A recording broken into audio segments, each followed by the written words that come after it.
Hey guys, welcome back to Zethythonix channel. Today we are back for another H.L.M.S again. A lot of you guys were very happy about the previous video, so I'm back for another episode again. As for today's topic, we'll be talking about the Gundam development project from Mobile Suit 0083 Stardust Memory. Before we start this video, make sure you subscribe and hit the bell next to the subscribe button to get your notification. I already put the time codes in the description to help you guys understand every part of the video better. Let's start the video now. Gundam Development Project, or short form as GP series. Yes, all 5 GP units were developed under the project's name. But just like the last episode flow, we need to understand why this project was born before we talk about the Gundams. Again, we got 2 versions about the GP series, the OVA and the Rebellion manga version. I will talk about some new variation from the manga version as well. On 1st of January UZ0080, the 1-year war finally came to the end. While the Earth Federation was celebrating the war came to the end, but there's one fact you cannot ignore. During the 1-year war, both sides lost a lot of resources and lives. Earth Federation was facing a problem which was recovering from the loss that caused by the war. They tried things like scale back funding to regain the lost revenue while fighting the war. But the military didn't agree about the reduced funding solution. They used "there are Zeon remnants out there that require us to clean it up" as the reason why they shouldn't be considered as one of the departments that will have less funding. The Federation internal meeting agreed about the reason provided by the military department. In October UZ0081, the Federation passed the Federal Forces Reconstruction Plan. The purpose of this plan was to get the military back into shape. 1 week later, the Gundam development project was secretly started as part of the reconstruction plan. UZ0082, the first Gundam of the project, was developed. GP00, or the official name as Gundam Blossom. Blossom means the beginning, which suited very well for this Gundam as this is the prototype of the GP series. The GP00 first appeared in the B Club Gundam Phantom Bullet, then in the Dengeki Hobby magazine Gundam Secret Weapons, and Gundam War series. The Gundam Blossom was an experimental MS created by AE at the Lunar City Von Braun. The first outstanding feature was the new Core Booster 2. The Core Booster 2 took inspiration from the Core Booster during 1-year war. However, the Core Booster was just a fighter and it cannot dock with any MS. The developers really liked the Core Booster design, combined the increased mobility and docking feature. This was how Core Booster 2 was born. The Gundam Blossom's second new idea was combining every GP series uniqueness and put it on the Gundam. It was supposed to be a multifunctional Gundam that could carry various experimental equipment. The Gundam Blossom was categorized as prototype attack use mobile suit, but he really deserved this name because the weapon on it were pretty crazy.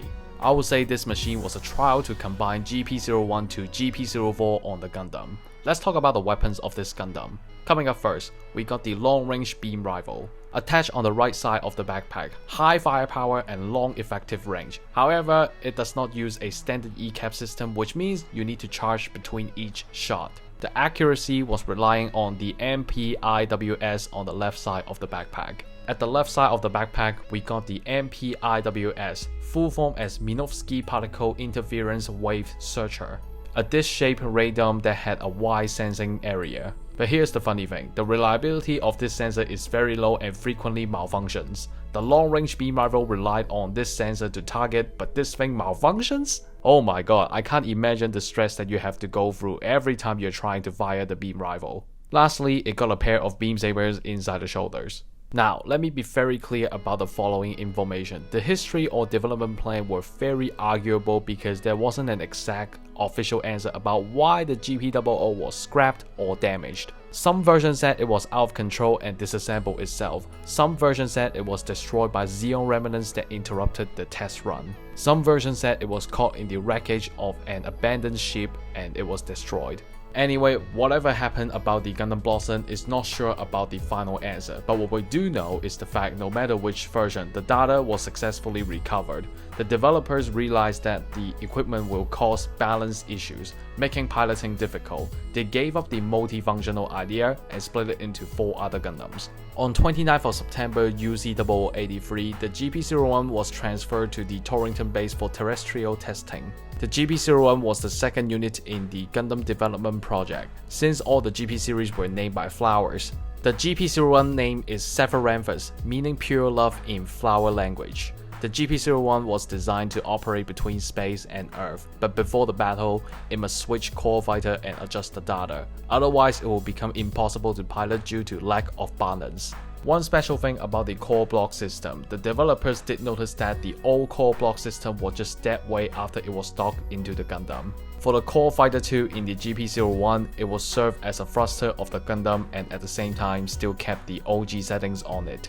Another big change was the design this time was focusing on streamlined and aerodynamic design. Compared to the original core fighter, this version could perform better as the beam saber could serve as beam gun. The GP-01 armaments include 60mm Falcon gun, beam saber, beam rifle plus Utah, 90mm machine gun, shield with 2 E-caps in it. By the way, one of the beneficial changes about the beam rifle was using rechargeable E-cap instead of directly mounted into the beam rifle. If the rifle energy was empty, simply just replace the E-cap instead of being dead weight for the MS to carry.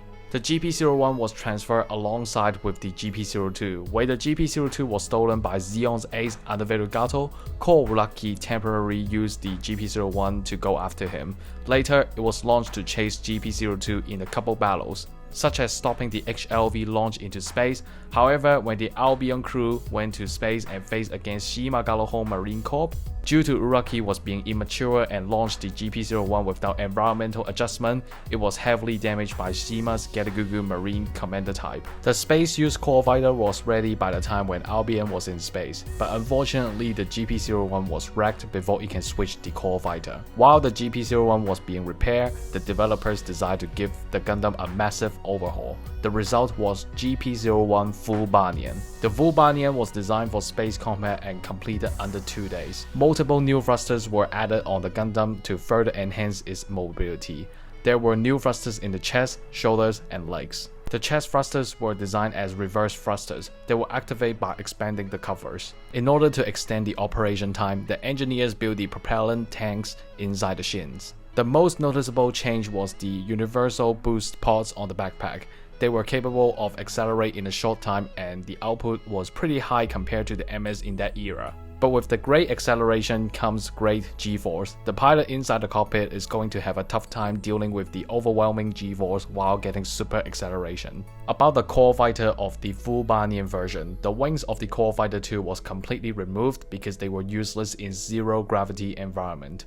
A pair of universal booster ports, additional propel tanks, and an upgraded generator were added on the Core Fighter 2 FB. The GP-01 Full Banyan got the exact same armament like its previous version, except it doesn't use the 90mm machine gun anymore. The GP-01 FB first battle was against the MA-06 Valo piloted by Kelly Leisner. The GP-01 FB was in disadvantage at the beginning of the battle, but with the help from RGC-83, Jim Cannon 2, piloted by Rocky's buddy Chuck Keith, the Valo was defeated. Later, in the Battle of Competo, the GP-01 FB rushed to the area with GP-02 in it. However, it was too late because GP-02 already wiped out 2/3 of the fleet with its nuclear warhead.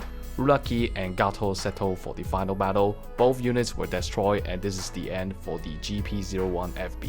In the manga and MSV, we got more variations to check out. In the MSV settings, there was a variation called Gundam Zephyranthes Full Armor. The GP-01 designed to be flexible and it can change its equipment to adapt different battlefields. The design itself was seeking for realistic balance between production model or test model. This Gundam's plan was from the RX-78 Full Armor System and Weapon System, short form as F.S.W.S. However, the simulation, or rumored to be an actual test unit deploy, proved the idea of covering the exterior using extra armor was difficult as it was very challenging to create a shell with enough durability and strength for practical use. But if the engineers needed to use a complicated external system like the F.S.W.S, the MS must be designed from the beginning as adaptable to any external connections. Otherwise, it will cause uneven stress loads on each other or users have to change the exterior armor to fit in. Luckily, the GP-01 was designed to be adaptable to any extra external connections. The engineers could easily put the external armor onto the body of the Gundam, which means the full armor or other special equipment could be easily put onto the Gundam as well. The Gundam Zephyranthes full armor armaments includes 60mm Falcon gun, beam saber, rocket cannon, and twin beam rifle. Unfortunately, the Gundam only existed on the record as the Gundam development project was secretly deleted and this variation was never fielded. In the Rebellion manga, we got 2 more variations about the GP-01 and 1 variation about the full Banyan version. First, we got the GP-01 full armor equipment. There were 2 full armor versions for GP-01, don't get confused. The full armor equipment was also called as H.L.M. armor. This armor was exactly the same like the one on the Gundam NT1. Full form as Ceramics Hybrid Outer Shelled Blow-Up Act-on materials. It's a series of optional armor that could be put on to the RX-70X series. The material used in its construction includes thin layers of lunar titanium alloy, allowing the armor to have super defense. However, the armor was heavy and it will heavily reduce the mobility and maneuverability. There were movable flaps all over the body to ensure some of the thrusters could be used, but honestly, it's not helping too much. The H.L.M. armor could eject quickly to reduce weight and gain its mobility back. The H.L.M. armor version of GP-01 was transferred together with the GP-02 to the Torrington base. When Gato stole the GP-02, the GP-01 full armor equipment was launched and fought against the GP-02 for a while until a missile shower interrupted the battle. The H.L.M. armor was ejected, and this was the only time it was launched. The second variation was called GP-01 Aqua Type. Just like its name suggests, it's for aquatic battle. As I mentioned earlier, the GP-01 was designed to adapt different types of battlefields. The Aqua Type was one of the adaptations. The equipment on the Aqua Type was directly borrowed from the RAG-79 Aqua Gym. On both shoulders, it got 4 torpedo pods to attack underwater enemies. For handheld weapon, a 10-tube missile launcher that contained 2 large anti-ship torpedoes in the center and a set of missile launchers at the side. The Aqua Type was launched in Indian Ocean and participated in the pursuit battle, attempting to destroy the submarine that contained the GP-02. However, the assault was failed and they defeated a dummy. The GP-01 could also dock with the G-Armor 2, just like the predecessor. The G-Armor 2 was designed to help transporting and supporting the GP-01. We don't have a lot of information about it, but the armaments, functions, base stats were upgraded compared to the old version. The docking and undocking was even quicker than the previous version. The G-Armor and GP-01 Aqua Type launched together and all it did was to drop the GP-01 Aqua Type in Indian Ocean. The full Banyan variation in the manga was called Heavy Full Armor Banyan. It was add-on parts from the old RX-70X series, the Heavy Full Armor 7th Gundam. According to Moribash, the output of the GP-01 FB will be increased by 150%, but at the same time it's complicated to control and it will add a lot of stress on the pilot's body. The HFA Banyan was deployed at the beginning battle of Kompetor. It was able to defeat Valu full mission mode, but after the battle, the equipment was ejected and Ruraki was rushing towards the GP-02. It wasn't sure about the exact armament on the Heavy Full Armor Banyan, but I will try my best to get it by picture. On the backpack, we'll see a long-range beam cannon, different size of missile pods on the body, and booster pack on the back. Alright, up to the third Gundam of the project, the GP-02. The GP-02 was named after a solar lazy called Physalis, in flower language meaning falsehood. It fit very well for the development plan of the GP-02 as there was one thing on the Gundam was illegal. The GP-02 armaments include 60mm Falcon gun, beam saber, atomic bazooka that contained Mark 82 nuclear warhead rocket, and a large shield that contained the barrel of the bazooka and a powerful liquid nitrogen cooling system to cool the mobile suit after the nuclear launch. The GP-02 was developed as an assault, heavy, and hit-and-run use Gundam. The design was inspired by Zeon's Dom series. The AE created this MS as the goal of being the most powerful MS to date. The development team was mostly former Zeon engineers, which was why you will see a lot of Zeon elements on the GP-02. Due to Minovsky particle jamming effects, guiding system on nuclear weapons were rendered unusable. Strategic nuclear warheads were useless in this situation. But the tactical nuclear warheads were meant to use near friendly forces because it got a weaker explosion.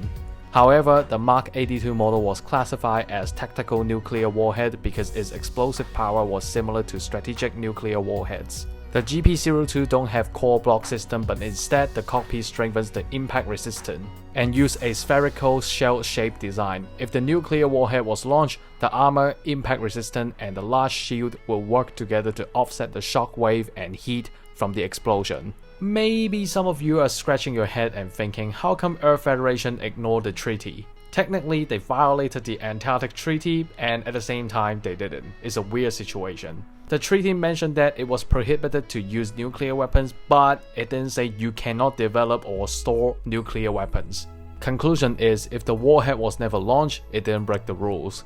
As I said, Physalis in flower language means falsehood. Now you understood why it was named like this. For a bulky MS, the GP02 still remained its mobility and maneuverability, thanks to the high output generators and a pair of flexible thrusters binders. It could hover when operating on Earth and kept up during high mobility battles in space. The GP02 was transferred along with the GP01 to the Torrington base, but it was stolen by Zeon Ace Adeveru Gato. Later, when Gato went back to space via HLV, it was once again on the big screen alongside with Agu Delaz's speech about how EF broke the treaty. Very hypocritical, right?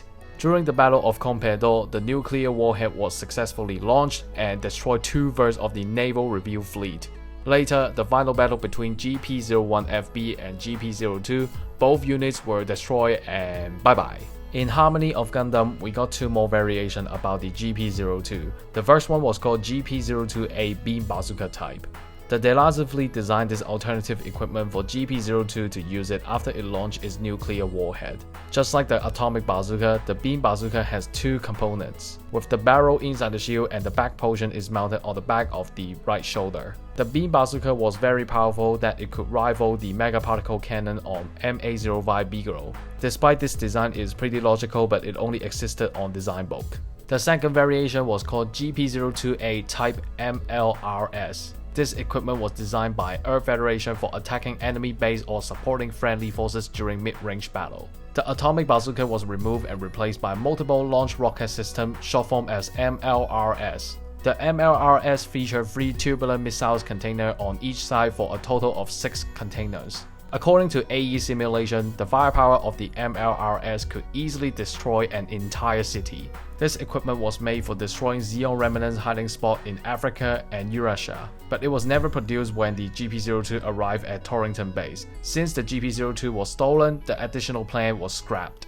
In the Rebellion manga, there was an extra equipment on the GP02 during one of the battles. It looked very similar to the MLRS equipment, but I wasn't sure about it. Let's just call it full weapon GP02A. We could see 4 MLRS-like weapons on the back, 4 strength bolts, different types of Zaku Dome bazookas, 135mm anti-ship rifle, and possibly Rick Dom's beam bazooka. The 4th Gundam of the project, definitely the most exciting one, the GP03S Gundam Dendrobium Stamen. The GP03 was different because we have 2 parts in total. The Stamen, which is the GP03S, the Assault MA is called Orchis. Combined together and the true GP03 was born. It's called Gundam Dendrobium. In flower language means the wayward beauty. Starting with the Stamen, the control unit of Gundam Dendrobium. When required, the Stamen could fight on its own. A lot of traditional Gundam equipment was different on this GP03S. No more Falcon guns on GP03S. Instead, it got additional sensor system and advanced avionics on the head.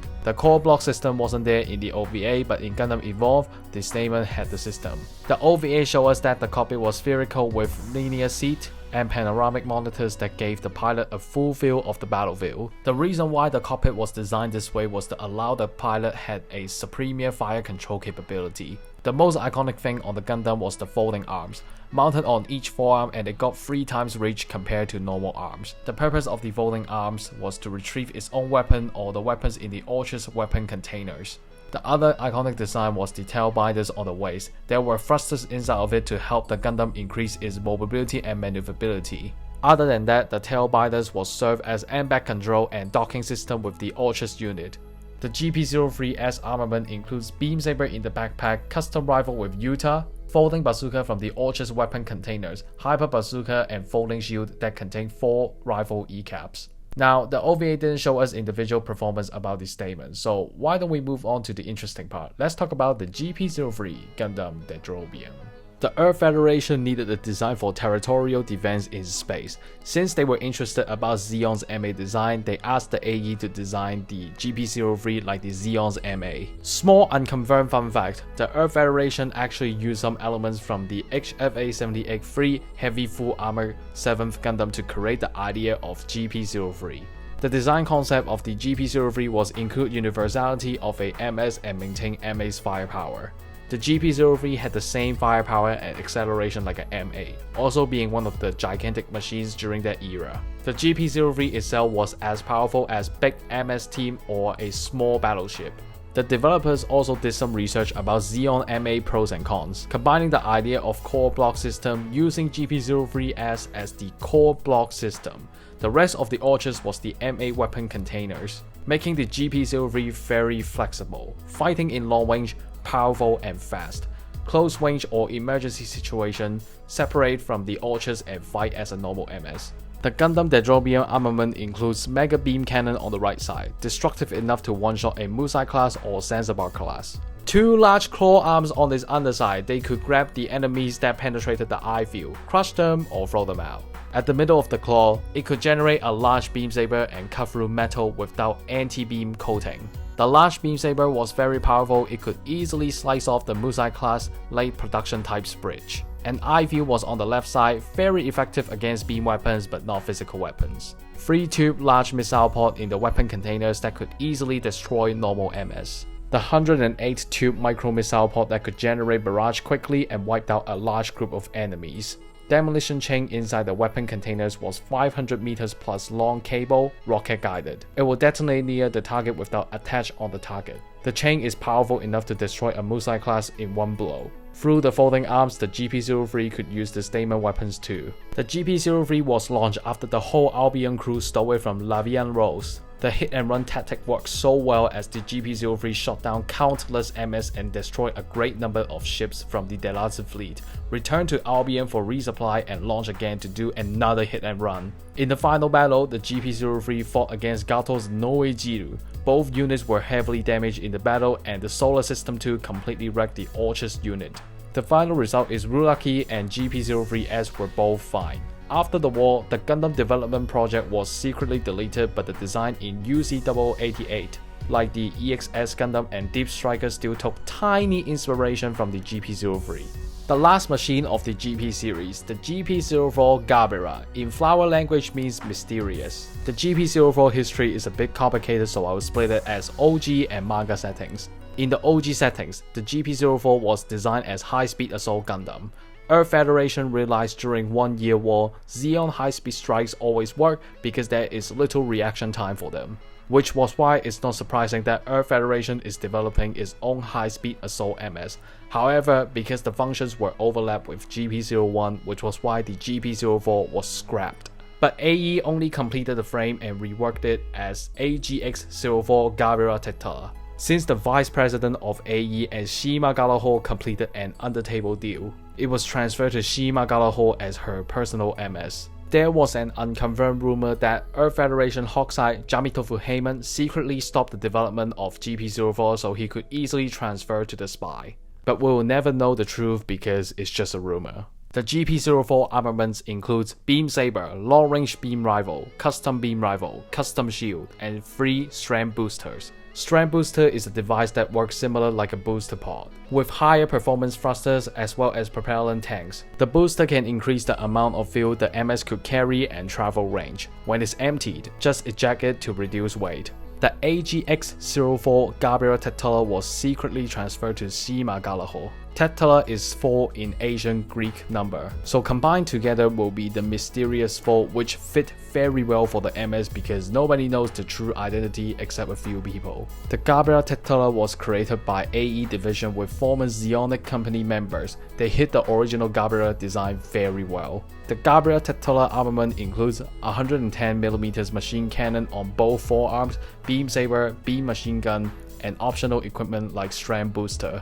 The Gerbera Tectella was launched during late Operation Stardust, seizing Delazi Fleet flagship. Goarden and executed Delazu on the bridge. Later, although Zima defected to Earth Federation, but the Albion crew still treated her as the enemy. As the Gerbera titular approaching the GP-03 while shooting at it, Uraki turned the cannon up and stabbed it right in the abdominal of the Gerbera titular, shot it and the MS split in half, exploded. Zima died along with her MS. The Gerbera titular had a hidden variation called Gerbera titular Kai. It was appeared in Bandai Visual's Mobile Suit Gundam 0083 Stardust Memory, Gundam Weapon 3, Giran's Greed, and later Katoki himself redesigned and put it into Gundam Fixed Figuration. Very little information about it, all we know is that it's an improvement plan for the Gerbera titular, increased offensive ability, output, and mobility. But it never exists because the MS was destroyed before the plan ever came to life. In the Rebellion manga, the GP-04 settings were completely rewritten. It was made by AE and fought a mock battle against the GP-01 Fulubanian to decide which machine should stay. But an unexpected guest interrupted the mock battle. The Valu used its plasma leader jam the GP-04. While the GP-01 FB was fighting the Valu, one of the Shima subordinates, Kalara Lodge, sneaked into the testing area and killed the AE testing pilot. She created a fake explosion to make the engineers at AE believe that the GP-04 was gone. Later, the GP-04 appeared in the secret base belonged to AE. Clara gave the GP-04 to Osylvan. He told Clara that he will change the GP-04 to Shima MS Gerbera titular. Thank you guys for watching this video. I want to apologize for a long and messy video. I have a tough time trying to shrink down the information and still making it clear. I hope you guys understood the settings. If there's any concern or questions, feel free to ask in the comments. If there's feedback or requests for the next video, feel free to comment too. The whole script took me 5 days and the editing were around a week. If you like this video, please subscribe and hit the bell next to the subscribe button. YouTube sometimes glitches and unsubscribe, so make sure you check that you subscribed. Donation links are in the description and I'll see you in the next video. Goodbye.